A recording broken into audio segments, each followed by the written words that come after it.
เสียนเป็นพญาราชสีห์สีทองร่างกายกำยำดุจนักรบผู้ไร้พ่ายกรงเล็บแหลมคมพร้อมจะขย่ำทุกชีวิตที่บังอาจโกงกฎของจักรวาลคุณเคยเชื่อไหมครับว่าในโลกนี้ไม่มีใครหนีพ้นความตายไปได้แต่ถ้าผมบอกคุณว่าครั้งหนึ่งเคยมีสิ่งมีชีวิตที่ฉลาดพอจะแฮกระบบของจักรวาลจนความตายกลายเป็นเรื่องที่เป็นไปไม่ได้สำหรับเขานี่คือเรื่องราวของหิรัญยกสิปุพญายักษ์ผู้เป็นกษัตริย์แห่งมารและอสูรผู้ซึ่งค้นพบช่องโหว่ในกฎของพระผู้สร้างเขาอุดประตูแห่งความตายไว้ทุกบานไม่ว่าจะบนพื้นดินบนท้องฟ้ากลางวันหรือกลางคืนจนแม้แต่เทพเจ้าทั้งจักรวาลก็ยังหมดปัญญาที่จะกำจัดเขาแต่ในช่องโหว่ที่หิรัญยกสิปุคิดว่าแฮกไว้จนไร้รอยต่อนั้นกลับมี logical gap หรือช่องว่างทางตรรกะที่เขาคาดไม่ถึงและช่องว่างนั้นเองที่เปิดทางให้นรสิงห์อุบัติการแห่งอวตารที่ไม่อยู่ภายใต้กฎเกณฑ์ใดๆพุ่งเข้าสู่ระบบเพื่อท้าทายตรรกะทุกอย่างที่ยักษ์ตนนี้เคยเชื่อว่าเขาอยู่เหนือมันวันนี้Just Lawจะพาทุกคนไปสืบจากต้นต่ออะไรคือรหัสลับที่ทำให้หิรัญยกสิปุกลายเป็นอมตะและทำไมเทพผู้รักษาความเรียบร้อยของระบบ Lead Developer แห่งจักรวาลถึงต้องออกแบบนรสิงห์มาเพื่อเป็นตัวดีบักขั้นรุนแรงในนาทีสุดท้ายถ้าคุณคิดว่านรสิงห์เป็นเพียงตำนานความเชื่อทั่วไปเตรียมตัวให้พร้อมครับนี่คือซีรีส์ The Cosmic Glitch รหัสลับนรสิงห์ปราบมารใน EP ที่มีชื่อว่า The Unkillable Code โค้ดอมตะโกงความตายผมจะพาคุณไปดูช่องโหว่ที่ถูกคำนวณมาอย่างเหนือชั้นจนเปลี่ยนโลกไปตลอดกาล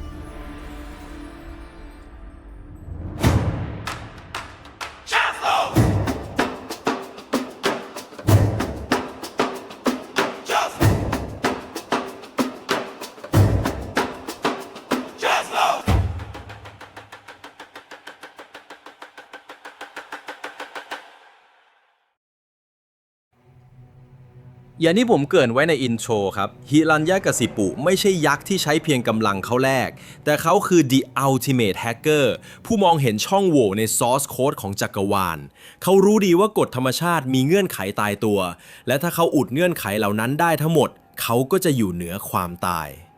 เมื่อพระพรหมปรากฏกายเพื่อประทานพรจากการบำเพ็ญตบะอันยาวนานหิรัญยกสิปุไม่ได้ขอความเป็นอมตะตรงๆเพราะนั่นคือการฝืนกฎเหล็กที่ระบบจะไม่ยอมรับแต่เขาเลือกที่จะสร้างกำแพงตรรกะหรือ logic barrier ขึ้นมาล้อมรอบชีวิตของเขาแทนลองพิจารณารหัสที่เขาเขียนขึ้นมาดูครับพรข้อที่ 1ไม่ตายด้วยฝีมือมนุษย์หรือสัตว์ข้อแรกเขาตัดยูเซอร์ที่มีตัวตนในสาระบบออกทั้งหมดไม่ว่าจะเป็นมนุษย์หน้าไหนหรือสัตว์ดุร้ายประเภทใดก็ตามเขาจะไม่มีวันเพลี้ยงพล้ำนี่คือการกำจัดศัตรูทางกายภาพที่เขารู้จักออกไปจากสมการพรข้อที่ 2ไม่ตายภายในบ้านหรือนอกบ้านข้อต่อมาเขาเล่นกับพิกัดและสถานที่ถ้าคุณฆ่าเขาไม่ได้ข้างนอกและฆ่าเขาไม่ได้ข้างใน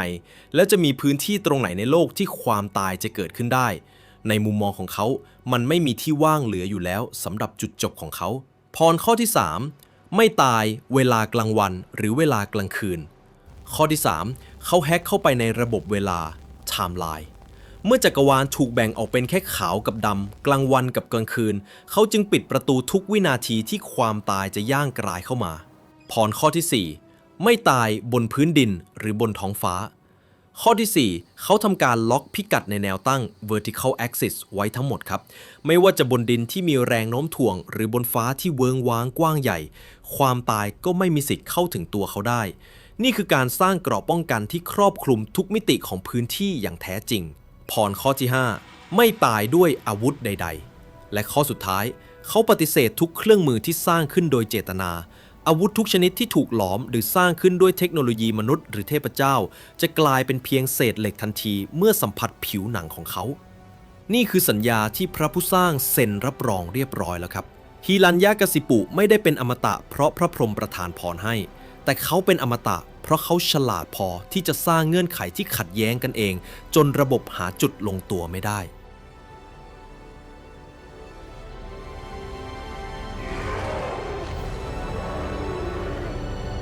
เมื่อพรจากพระพรหมกลายเป็นเกราะป้องกันที่ไม่มีวันพังหิรัญยกสิปุไม่ได้แค่อยากเป็นราชาครับแต่เขาสถาปนาตัวเองเป็น System Administrator เพียงผู้เดียวของจักรวาลเ เขาเริ่มทำการ override หรือเขียนทับทุกกฎเกณฑ์เดิมของโลกทิ้งทั้งหมด ในมุมมองของ Just Law นี่คือภาวะ totalitarian logic ครับคือการใช้ตรรกะที่ตัวเองสร้างขึ้นมาปิดปากความจริงทุกอย่างเมื่อไม่มีใครฆ่าเขาได้เขาก็ไม่จำเป็นต้องฟังใครหิรัญญกาสิปุสั่งให้หยุดระเบียบโลกเดิมทั้งหมดสั่งห้ามการบูชาเทพเจ้าและบังคับให้ทุกชีวิตต้องสวดอ้อนวอนต่อเขาในฐานะพระเจ้าเพียงองค์เดียวใครที่ขัดขืนจะถูกลบdelete ข้อมูลทิ้งจากสาระบบชีวิตทันทีอย่างไร้ความปราณีอำนาจที่ปราศจากตัวชี้วัดความตายทำให้เขากลายเป็นบั๊กที่กัดกินรากฐานของจักรวาลครับเขาเปลี่ยนความกลัวให้เป็นกฎเปลี่ยนความบ้าคลั่งให้เป็นความถูกต้องแต่ท่ามกลางข้อมูลที่ถูกบิดเบือนไปทั้งโลกกลับมีไฟล์ข้อมูลชุดหนึ่งที่เขาแฮ็กไม่เข้าและลบไม่ออกนั่นคือศรัทธาของประหลาดกุมารลูกชายแท้ๆของเขาเองครับสำหรับหิรัญญกาสิปุลูกชายคนนี้คือความอัปยศคือรอยร้าวในระบบที่ดูเหมือนจะสมบูรณ์แบบเพราะในขณะที่คนทั้งโลกก้มหัวให้เขาแต่ลูกชายคนนี้กลับกระซิบเพียงพระนามของพระวิษณุหรือที่บ้านเราคุ้นหูในชื่อพระนารายณ์ศัตรูคู่อาฆาตที่ยักษ์ตนนี้ต้องการลบชื่อออกไปจากจักรวาลหิรัญญกาสิปุเริ่มใช้มาตรการ delete ที่รุนแรงขึ้นเรื่อยๆครับเขาไม่ได้มองประหลาดกุมารเป็นลูกแต่มันคือการกำจัดไวรัสที่ท้าทายอำนาจเขาให้ช้างกระทืบให้งูพิษรุมกัดให้ดื่มยาพิษหรือแม้แต่โยนลงกลางกองไฟที่กำลังลุกโชนแต่ผลลัพธ์กลับทำให้หิรัญญกาสิปุต้องสั่นประสาทครับเพราะประหลาดกุมารกลับรอดมาได้ทุกครั้งอย่างไร้รอยขีดข่วนราวกับว่าพระนารายณ์ได้ติดตั้งไฟร์วอลพิเศษเพื่อคอยปกป้องสิทธิผู้ภักดีคนนี้อยู่ตลอดเวลายิ่งหิรัญญกาสิปุพยายามใช้ความรุนแรงมากเท่าไหร่เขาก็ยิ่งพบความจริงที่น่ากลัวว่ามีบางสิ่งที่ทรงพลังกว่าเขากำลังแทรกซึมอยู่ในระบบของเขาเองนี่ไม่ใช่แค่เรื่องความขัดแย้งในครอบครัวแต่มันคือการประชันกันระหว่างกฎที่ถูกแฮ็กกับผู้รักษาความเรียบร้อยของระบบเมื่อยักษ์ผู้หลงระเริงเริ่มตระหนักว่าแม้แต่ซอฟต์แวร์จักรวาลที่เขาคิดว่าคุมได้เบ็ดเสร็จก็ยังมี Lead Developer ผู้ทรงอำนาจที่กำลังจะลงมาทวงคืนสิทธิ์การเข้าถึงระบบด้วยตัวเอง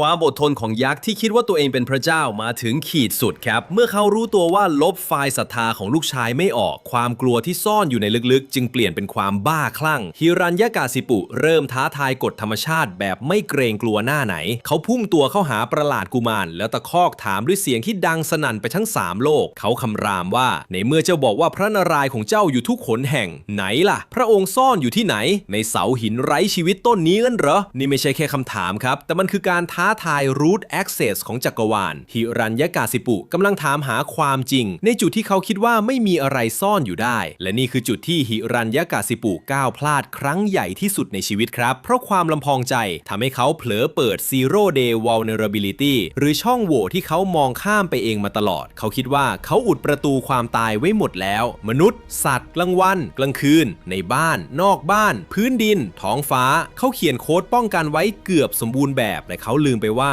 จักรวาลนี้ไม่ได้มีแค่0กับ1หรือขาวกับดำแต่มันยังมีพื้นที่ว่างที่กฎของเขาครอบคลุมไปไม่ถึงเสาหินต้นนี้คือพิกัดที่ไม่ได้ถูกระบุไว้ในเงื่อนไขอมตะมันไม่ใช่ทั้งสิ่งมีชีวิตและไม่ใช่ทั้งธรรมชาติป่าเขาแต่มันคือวัตถุธาตุที่ถูกแปรสภาพ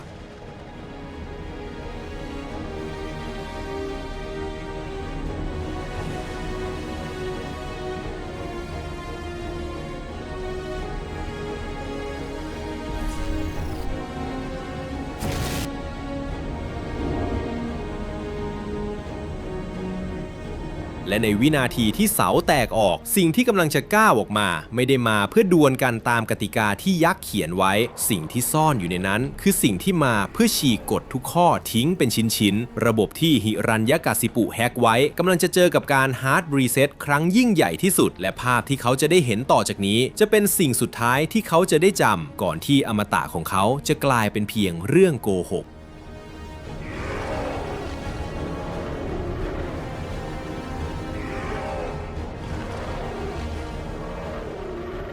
วินาทีที่เสาหินต้นนั้นระเบิดออก รหัสอมตะของฮิรัญยกาสิปุที่เคยเสถียรมานับพันปีก็เกิดอาการ System Error อย่างรุนแรงเป็นครั้งแรกในประวัติศาสตร์ครับฝุ่นควันที่ตลบอบอวนไม่ได้บดบังแค่สายตาแต่มันกำลังบดบังจุดจบที่ยักษ์อัจฉริยะตนนี้ไม่เคยคำนวณไว้ในสมการเลยแม้แต่นิดเดียวสิ่งที่ก้าวมาจากซากปรักหักพังนั้นคือฝันร้ายที่ก้าวข้ามทุกกฎฟิสิกส์และชีววิทยามันคือร่างอวตารที่ถูกออกแบบมาเพื่อฆ่าสิ่งอมตะโดยเฉพาะเมื่อกฎบอกว่าห้ามตายด้วยมนุษย์จักรวาลจึงส่งเขี้ยวเล็บของสัตว์ป่ามาให้และเมื่อกฎบอกว่าห้ามตายด้วยสัตว์จักรวาลจึงมอบสติปัญญาของมหาบุรุษมาหักล้างฮิรัญยกาสิปุอาจจะคิดว่าเขาคือยูเซอร์ที่เก่งที่สุดแต่เขาลืมไปครับว่าในโลกนี้ยังมี Developer ที่รู้วิธีจัดการกับบั๊กที่ดื้อด้านที่สุดเสมอนรสิงห์ปรากฏกายขึ้นแล้วในพิกัดที่ไม่มีใครคาดถึงและนี่คือจุดเริ่มต้นของการชำระล้างที่จะเปลี่ยนกฎเกณฑ์ของจักรวาลไปตลอดกาลในตอนต่อไปของซีรีส์ The Cosmic Glitch เราจะไปชำแหละการต่อสู้ที่สู้กันด้วยตรรกะและพละกำลังเจาะลึกความลับของ EP 2 The Divine Hybrid รหัสลับอวตารปราบมารอมตะรูปร่างที่ดูขัดแย้งระหว่างมนุษย์และสัตว์จะสามารถเจาะทะลุกำแพงตรรกะที่หิรัญยกาสิปุสร้างไว้ได้จริงหรือไม่และกรงเล็บเหล่านั้นจะทำหน้าที่เป็นตัวแปรพิเศษในสมการที่ไร้คำตอบนี้ได้อย่างไรถ้าคุณไม่อยากพลาดนาทีดีบักจักรวาลที่สะใจที่สุดกด Subscribe และสั่นกระดิ่งรอไว้เลยครับเพราะ Just Law กำลังจะพาคุณไปดูจุดจบของนักแฮกที่คิดว่าตัวเองอยู่เหนือกฎแล้วเจอกันในตอนหน้าครับ